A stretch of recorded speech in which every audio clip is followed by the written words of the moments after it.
Hello and welcome to Find Your Freedom, a podcast dedicated to helping you truly find freedom in all aspects of life. Join your hosts and their expert guests as they share practical tips and strategies for finding more freedom in your life. It's time to take control of your life and create the future you want. Let's find your freedom. Here are your hosts, Lenny the Boss and Omid Rad Investor. Boom, boom. We are back. Welcome to another episode of Find Your Freedom. And before we get into our next guest here, we have a freedom kit just for you. Is absolutely free, is to help you with your journey. It's easily downloadable. All you have to do is go to findyourfreedom.com/freedom kit. That's right. findyourfreedom.com/freedom kit. Now that is over. We're going to get into this guest that we have here today. So we have Damon Hart here with us today. He is a swaggy investor who tells me that with persistence and determination, you can accomplish anything in the world. And what I love about this guy, right, is that he's a family man first. He said his wife and his kid is the center of his world. So let's get into Mr. Hart's story. How you doing, my brother? Fantastic, man. Thanks for having me on. I'm super stoked to be here. You guys Right. good? Looking Oh good. man, we fantastic. So before anything, right, I gotta ask you, right? I have to ask this question. In your relation to Kevin? Yeah, I know. I never get that because I like to think all of this. They call me Mr. Foxy, and it's for obvious reasons. So, Okay, I got not you. that Kevin's a bad-looking guy. I just, All right, I'm just that's saying. Kevin. Okay, so no relation to Kevin Hart. Not that I know of, anyway. We all related. All right. So we're all related at some point. But no, I don't. All right, I love it. Hey man, explain the Foxy for me. Explain the Foxy. So the guest is the guest. I make jokes out of it, right? But like when I was first starting out, I wanted a name that would stick out. So I would say, I came home and said to my wife one time, I said, "Babe, what do you think of like this name?" I said, "What if I call myself the sexy home buyer?" Right? And it sounds ridiculous. It sounds ridiculous now, but in my early years, in my marketing mind, I thought it was really good because I figured it'd stand out. Sex sells, right? Man, she said, let's soften it up a little bit. She's the one that came up with the Foxy name, and I just ran with it, over the years. So eventually, I came Mr. Foxy, and I still get to call myself good looking, right? But it actually has a Why name not to go along with it. Gotta play it up. If you want to be something, be good looking. Be Foxy. Yeah. Hey, nothing wrong with being foxy, man. All right, cool. So let's just jump into this, man. If you could, for the audience, just give a little background on yourself. Well, for me, man, this is always the most difficult part for me because I think my life is like super boring. But I got some cool stuff. I was born in Caribbean. I was born in St. Thomas, and I always tell this story. My mother doesn't like it, but I remember my earliest childhood. I used to get to hang out, run around with my shoes off, just living island life. And I think that's at the core of who I always been because that's all I remember growing up. And then, we ended up moving from St. Thomas to New York City, which was a huge difference being that, coming from a small island where you kind of know everybody. In New York City, you don't know anybody. And, I grew most of my life in New York, New Jersey, that whole tri-state area. And that's pretty much where I lived until I went to college. So I guess give us a little background. I understand that there was a lot of adversity as you've kind of struggled to get to where you are today. So maybe walk us through that a little bit as far as your experiences and kind of like how it's shaped you today. Dude, so I mean, I like to think my real estate journey started out pretty early. And I didn't know it back then, right? But I was one of those kids. When we have family holidays, we would get together, and I would always want to play Monopoly. I thought Monopoly was the best game. They didn't have Monopoly Junior or any other type of Monopolies back there. It was just straight up boring Monopoly, right? And I remember playing that game for hours to the point where nobody even wanted to play. And over the years, I just loved it. And as I got older, I started to understand or hear about how real estate was just a way to like get to your freedom, to get wealth, So I dabbled, I looked around a little bit, and I got started. And when you get started, you don't know a whole bunch, right? So it was really tough for me. I think the places that I struggled the most in the beginning is just kind of knowing where to get the information, and then also taking action. I think those two things in the beginning were really tough, and along the way you're going to run into some bumps, but I would say that the one thing for me getting started that was really tough was getting the right information, because I'm 43 now. I don't know about how old you guys are, but I'm 43. There was no YouTube channels, there was no podcasts, breaking stuff down to people back then. There was no Find Your Freedom back then. So There you go. I had to There look you around. go. There we go. You'll find your freedom. Awesome. I'm liking you already, man. So just let you know, we don't have guests here. We have friends. I just deemed you a friend here to define your freedom, man. So awesome, awesome, awesome. So it's a lot to unpack there, that you mentioned, but I kind of want to go back just a little bit, because you mentioned that you went to college, and I believe you went to college in Pennsylvania. Yep. Right. So I guess tell us a little bit about your college years, and how or if your college years even helped you to be where you are today. Yeah, I feel like my college years were fantastic. First I learned what the first day of buck season was. I didn't know what that was. If anybody's watching, you get the first day to go out and shoot. The bucks, the big ones. You get like a whole day to go out and shoot them. So that we got the day off from school back then. So I didn't know that was a thing until I went to college up Wow. in northern East in Keystone. Shout out to Keystone College. So once I was up there, I had the opportunity. I got lucky along the way, man. I got the opportunity to go and work at a community bank, and while working at that bank, I got to see a lot of stuff happening. I got to work. I was an accountant major, so in accounting, you get to see all the numbers. You get to see who's spending what. And I worked at this community bank for probably about 2 years of my college life, and that's when I really started to see that even though there's action happening in around the place, really all of it centers back through the banks, and the banks make money off of real estate and loans, right? Real estate and loans. That's what banks make money off of. So I got to see that firsthand at a very, I guess, impressionable age. So that was really cool for me. So so let's touch on that a little bit, because I think a lot of people don't get that exposure to money and kind of like how money works. Yeah. So as you're seeing that, I guess what did that spark in terms of like interest in like finances, and where did that lead you?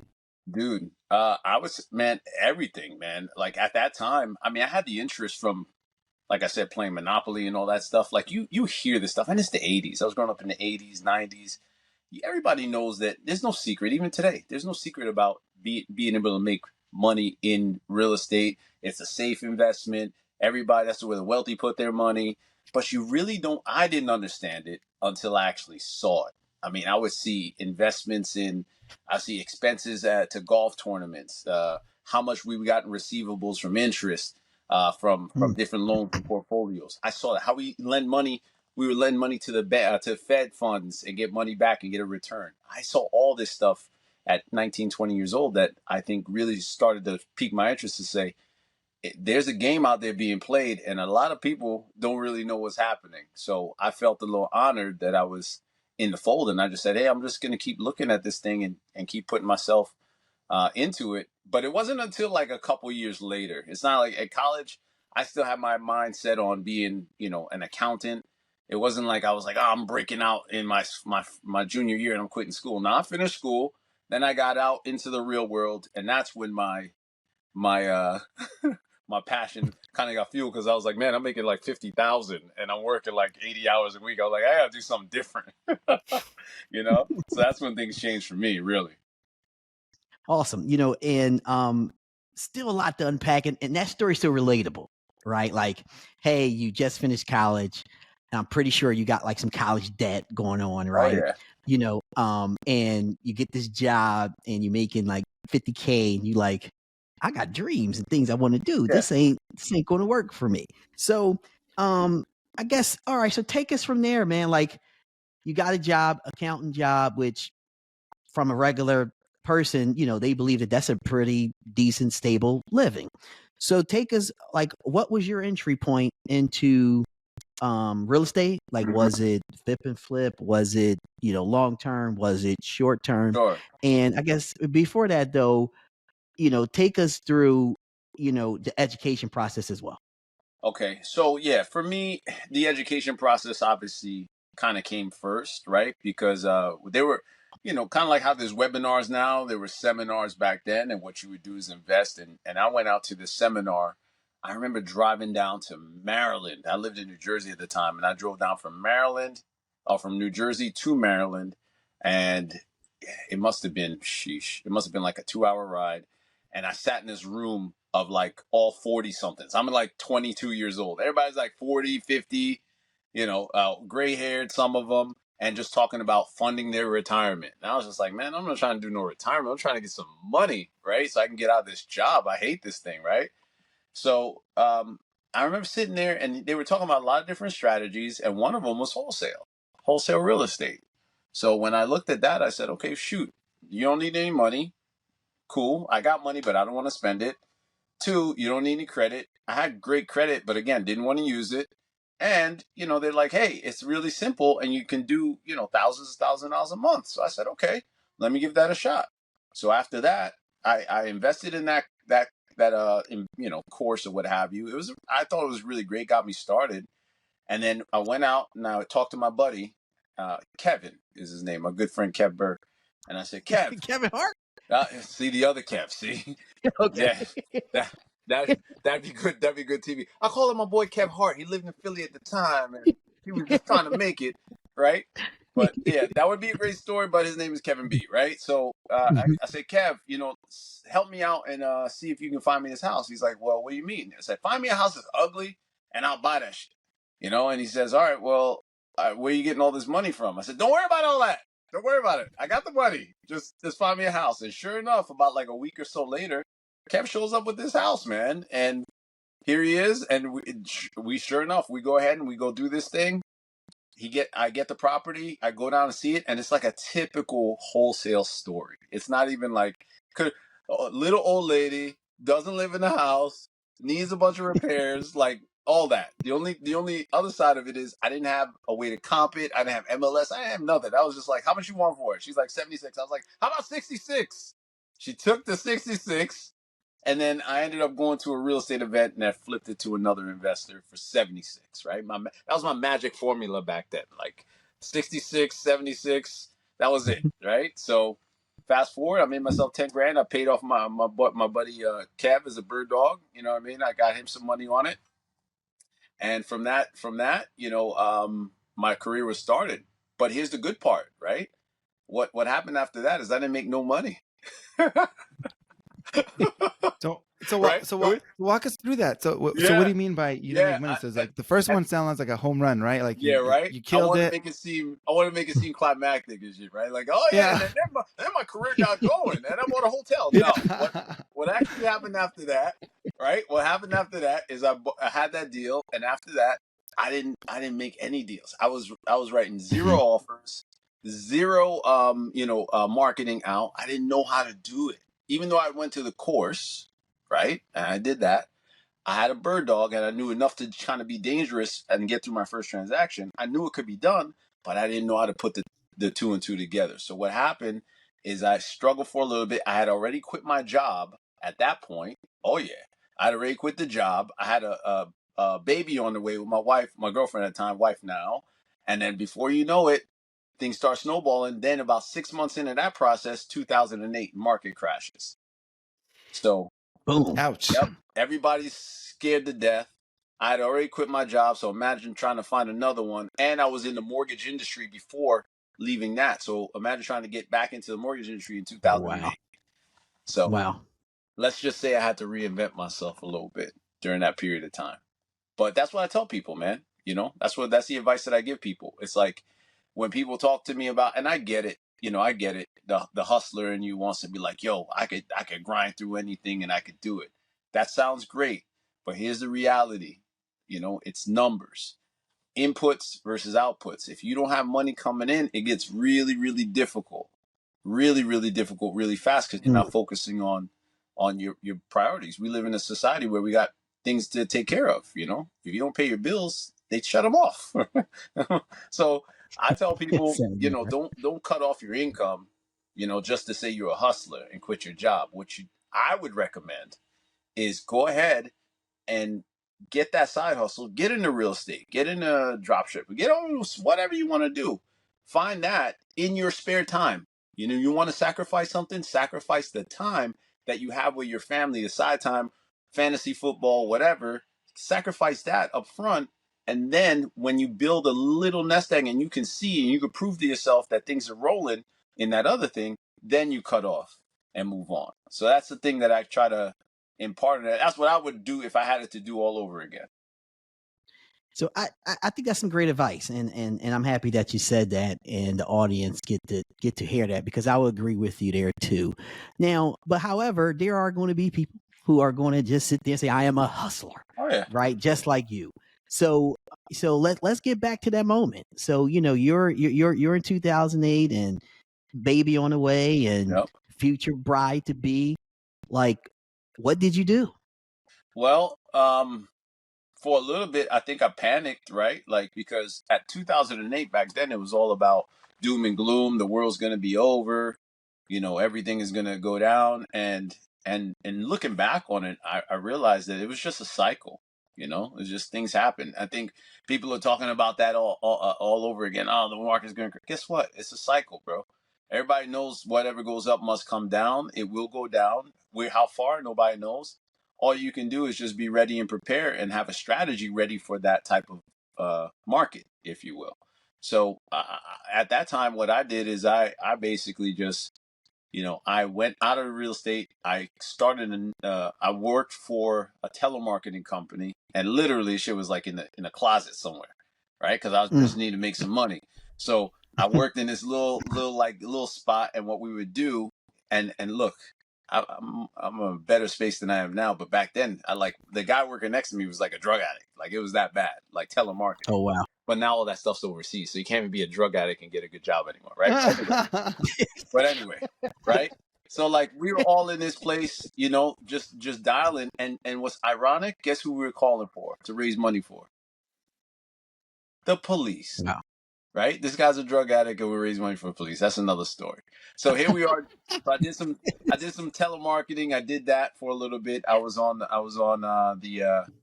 campaign doing all that, raising money. I did that for a couple of months so I could stack some money. And then what I did is I ended up going and starting a medical transport business because I had a friend that said, hey, you know, like medical is always going to be up no matter what because they always get the money from the state. So I started doing medical transport, built it from one car, got myself up to a fleet of about 6, started doing some business with my wife. She also helped me out in the business at that time. And we just were making enough money just to get by at that point. You know what I mean? We were just making enough money. But, you know, I rode that out 2008, 2009, 10, 11 probably, because I think things didn't really start coming back until then. And then I really started looking for something else because despite, you know, having another business, like starting another business, you realize being in business, man, even though you're in business, what you're getting at the end of the day, I don't know if people realize this, but you're getting a job in the beginning, right? You're getting a job. You're getting a job that you don't get paid that much for. It ain't as consistent a check. And sometimes you don't want to work with the guy because the guy you're working with is an asshole, right? That's you, right? You're like, come on, bro. Like, right? So, you know, aside from that, I feel like, you know, after I did that, I started realizing, hey, this is not what I want to do.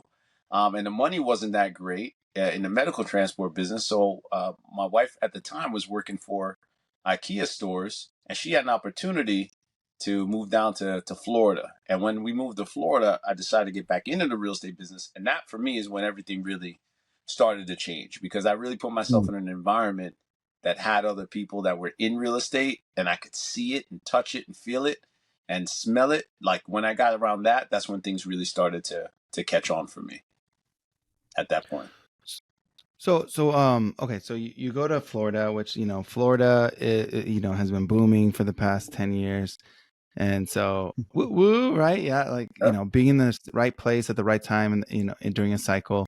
So you know, you're in this environment. So walk us through how being in this environment kind of helped you, like, take you to the next level.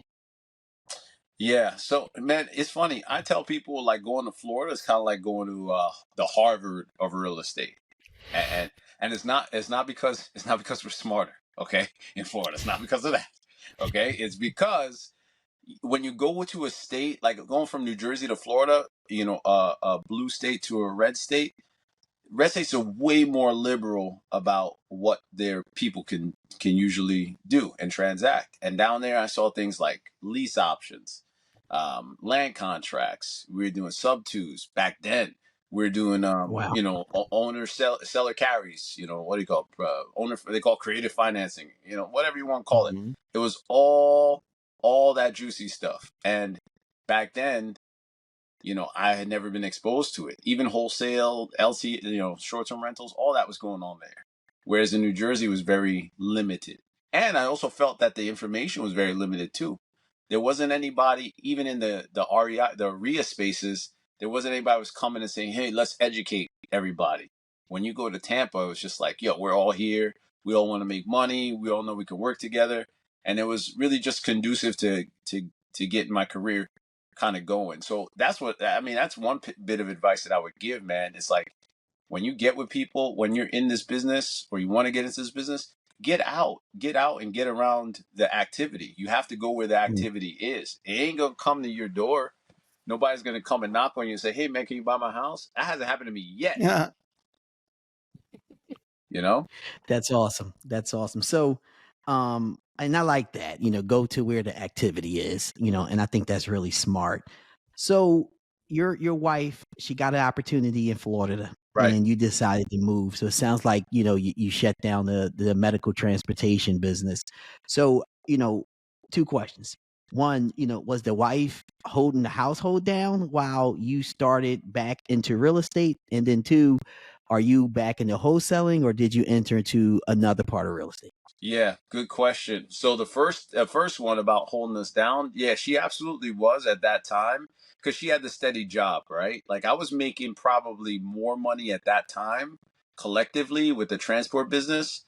But with businesses, sometimes even though you're making a lot top line, you don't gross a whole bunch anyway, right? Like sometimes it's just, especially starting out, I should say, right? So for us, I think she was holding us down, and that and just talking about struggle, I would say that's a tough one too, man. I don't know about most guys, but it's not a great position to be in when your wife is kind of like the breadwinner of the house, and this is a separate from whatever you want to say, feminism or what have you. It's just talking about my experience as a guy. If your woman is taking care of the needs, it's not somewhere you want to be long term because it's just going to mess up with the dynamic. So I was fortunate that my wife is really she's a rider. Like we had some rough spots. She was definitely there the whole way, whole time through, and we made it together. And I'm totally grateful for that.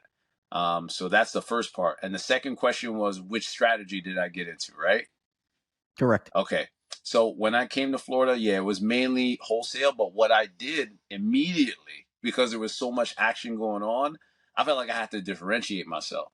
So even though everybody was wholesaling and doing that, what I did as the Foxy home buyer, I would always say, hey, if you need something, or you need something out of the box, you got to call the Fox. Like I was always the guy that would like, because I figured, look, if you call me, you're not gonna call me at a wholesale deal because I don't know nobody, I don't have any buyers, but you're gonna call me with that shitty deal that nobody wants, and at least I can have something to work on until I get myself rolling. And I stuck with that for like a good year and a half until I really started building my experience in wholesale and getting some buyers under my belt.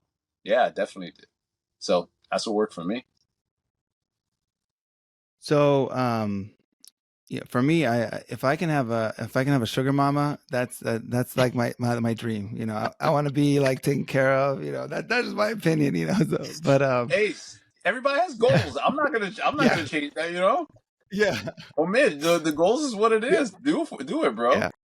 No, for sure. I'll come to your house. Um, We coming to your house to do. yeah, for sure, for sure. Yeah. So wholesaling. Let's dig in a little bit into wholesaling because I think there's not a lot of information about it for people who are not in it. So maybe just explain kind of like even the sourcing of it and like how you are able to get the deals and then why Florida became like a great like market to jump in and like, you know, be a wholesaler in that market. You know, I think wholesaling, I mean, I would disagree a little bit. I feel like there's more information now than ever, but I would agree with you that maybe all of it's not that qualified. You know, some of it's kind of like fluff, high level, like, oh yeah, all you gotta do is Yeah. get the contract and lock it up. Okay, Yeah. Yeah. that is true. But Yeah. there's more to it. There's a science, there's a nuance. Mhm. And I would tell people, you know, really wholesaling, real estate in general, in my opinion, but also business. Let's keep it real. It's a marketing business. You're in the marketing business. You're taking opportunities with buyers and sellers, and you're turning those opportunities into cash. That's it. So for Mhm. us, I have to go and get sellers that are interested, or I talk with buyers that are interested, and I have to sell them something. And I didn't understand that early on either. I didn't understand that it was a marketing business more than anything. Than I thought it was just, you know, transactions. You know, so I think that's the one thing to be aware of. Gotcha. And I guess when it comes to wholesaling is big on one time pays, Yeah. right? Oh, So you have a property today yep. and you make the transaction, then you have to go back out there to fish, right? So I guess how do you structure just continuing to have fish to sit there and go out and get? So you know, one pop today, another pop next week, another pop next month, I guess, to keep some type of consistent income coming in. I would say it.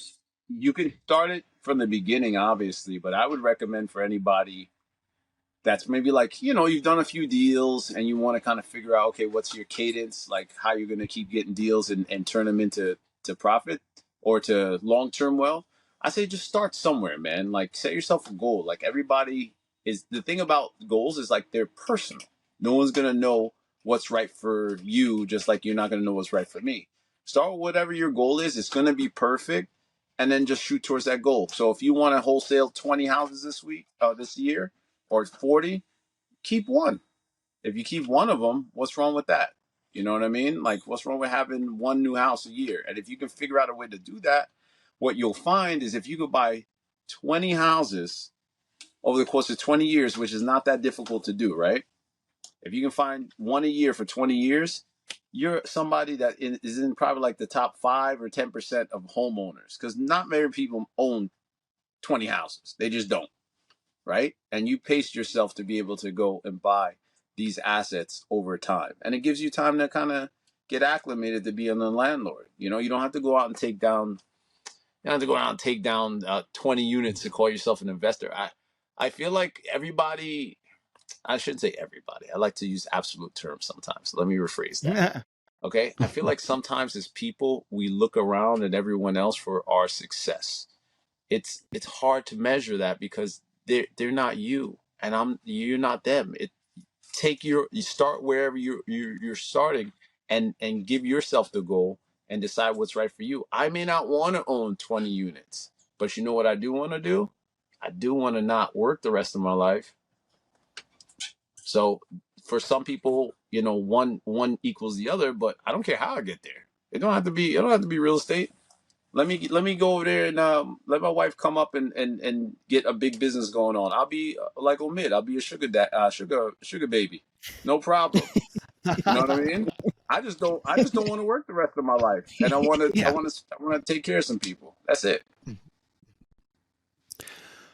So, have the know-how, you know, there's a lot of information on the internet Mm-hmm. or groups, and so, what's your recommendation as far as like, do you think people should join some sort of program or some sort of mastermind, and like, what's the value behind those? Yeah. Oh, that's a great question, man. I think it all depends, right? I think early on, I wouldn't invest a whole bunch in masterminds only because you gotta prove for yourself that it works. Like, or maybe I think that's the general trajectory for most people. Because masterminds generally are a little costly. And I think there's some tremendous value in using the resources you have in the beginning to invest maybe in education around maybe like a mentor, like a one-on-one person to work with, and have that person get you to a deal and pay as fast as you can. If we're talking wholesale or STR or whatever, get to that deal first so you prove to yourself that it works. And then once you've done that, then as you start building some proficiency, then it makes sense to get around the other people that are in a mastermind where you make an investment and you're talking higher level stuff, because that's the way that you scale up. But if you haven't done one deal and some guy comes in a room like I'm in a mastermind now, guys might do like 50 deals, 50 deals a month. And you're like, oh, I haven't really even done a contract yet. It's going to go over your head. Yeah. Yeah. So that would be my advice. And I think that makes sense, right? To figure out what you need at the level that you are at. Yeah. At the end of the day, what I heard is that you're still going to invest in yourself. It just so happens that where in that line are you going to invest in yourself? And they shouldn't be in the same room with you at that mastermind. They should probably be in another one with maybe like-minded individuals on that level to trying to make it from level 1 to level 2 or 3. 100%. Right? Yep. Agreed. All right, that's good. That's good. That's good. All right, man. So you did all this flipping, right? Did you jump into any other parts of real estate? Long term, short term? Yeah. Multifamily? And this is where I tell you, like, okay, do what I'm telling you right now. What I did, like, I went through it, so I'm trying to give some free game here. If I had to do it again, I would say I would have started buying. I mean, I own like maybe, I think I own like 12 units at this point, right? Just in different parts of Florida, and we have some property in the Caribbean. But like, I would have done that a lot sooner. And now, at the age that I'm in, I'm just like, yeah, if I had done that sooner, I could now have some things that I could leverage against and all that other stuff. So hindsight is 2020. You don't have a time machine, but I will say this: the opportunity is that anybody watching this can just know from the beginning. If you're in a wholesale space, wholesale's cool, but the name of the game, just like when I was playing Monopoly as a kid, you want to get those houses and hotels so you can get rental coming in. That's where the money's made. It ain't on just selling, getting a pass and go and getting $200. That ain't it. Yeah. I like that concept because I think it's there's a transactional piece where you're building up liquidity and then you reinvest that into some sort of property, and then that gives you the residual income that kind of comes, and then you don't have to really, it just does its thing and you just kind of cash in. So like the combo of both. So I guess just kind of transitioning. Too. Yeah. Yeah. So just like transitioning into finding your freedom. So what does find your freedom mean to you? Man, like finding my freedom, I would say, before that, the couple of things I would say that I've discovered along the way is really just like a couple of things. Like, first, I think people ought to, in anything you want to pursue, pick a destination. Okay. Like, if you don't know like what success is or what freedom is, really hard to hit it because you don't know. So pick that, like, identify very clearly what that is. Okay. Then start small, even. Like, people, I feel like the reason why people are so fearful that they don't want to act is because they imagine that they have to make these big quantum leaps. Like, don't do that. Like, just start small. Anything small can be attained. It's just that we feel like, oh, in 90 days, if I don't make this money, I'm a failure. No, it might take 91 days. Like, just start and do it as fast as you can in your own space. And then the other thing is, the last thing I would say that served me pretty well, and I believe this wholeheartedly, is just stay on the road, man. Stay on the path. It's okay to take breaks. It's okay to stop and look around. I think they call that Instagram, right? right? Just stop, do whatever you need to do, but like, just keep going. And I've seen a lot of people get into the business over the years of real estate and other businesses. They'd be like, they didn't have the success that they wanted right away, and they were like, "Oh, I'm out. I don't need it." And then before you know it, they give up on their dreams. You can't give up if you keep going. So those are the few things that I would say that's really served me well. And then what freedom means to me, man, at its core, I have this beautiful picture of like what my life will look like here in the near future. Okay. And that is I have a beautiful home. Well, several, right? But I'll be sitting in my beautiful home, my beautiful wife, my beautiful family. And I tell my wife that we're on the way to move and start building our farm, our farm in Costa Rica, our home that's going to be our estate home. And why that's important to me is because I always wanted to have a place that I could just sit back, relax. All my family could come and I have my own food and nobody could mess with me. Okay. That's what I always wanted. That's what it is for me.